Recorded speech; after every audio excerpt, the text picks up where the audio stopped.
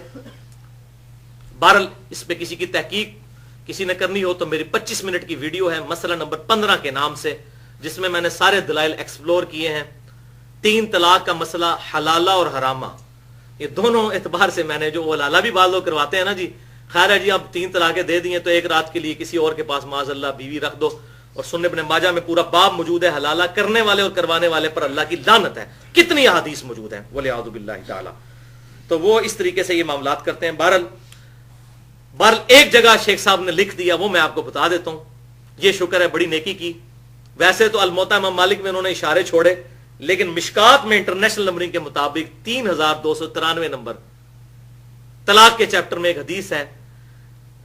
طلاق کی حدیث جو 3 طلاق والی حدیث ہے اس کا ایک ہی راوی ہے، عبداللہ ابن عباس، جو کہتے ہیں نبی صلی اللہ علیہ وسلم کے زمانے میں 3 ایک تصور ہوتی تھی، پھر سیدنا ابوبکر کے زمانے میں بھی، سیدنا عمر کے شروع کے دور میں بھی سیدنا عمر نے نافذ کیا. وہ غیر مدخولہ کی بات کر رہے ہیں. تو یہ ایک ہی راوی ہیں ابن عباس، اور یہ پیٹ اصول ہے کہ راوی اپنی حدیث کو سب سے بہتر سمجھتا ہے. تو ایک روایت مشکات کے اندر امام ولی الدین تبریزی لے کر آئے انٹرنیشنل نمبرنگ کے مطابق 3293. اس کے فٹ نوٹ پہ شیخ صاحب نے لکھ دیا یہ روایت کیا ہے کہ عبداللہ ابن عباس رضی اللہ تعالیٰ عنہ کے پاس ایک شخص آیا، اس نے کہا اے ابن عباس میں نے اپنی بیوی کو 100 طلاقیں دے دی ہیں. یہ الموطا امام مالک میں بھی موجود ہے، سنن الکبری البیہقی میں بھی موجود ہے. تو عبداللہ ابن عباس نے فرمایا کہ 97 طلاقیں تو تو نے اللہ کے ساتھ مذاق کیا ہے، باقی 3 طلاقوں کی وجہ سے تیری بیوی تجھ پر ہمیشہ کے لیے حرام ہو گئی. انہوں نے نہیں کہا کہ 100 دی ہیں چاہے 1000 کی ہیں. ڈاکٹر ذاکر نائک صاحب وہ مسئلہ بیان کر رہے ہیں امام ابن تیمیہ سے نقل کر کے کہ جی جتنی مرضی دیتے رہو، تو اس طرح نہیں. تو یہ مسئلہ بہرحال الحمدللہ میں یہ چاہ رہا تھا کہ میں اس کو حق بیان کر دوں اس حوالے سے.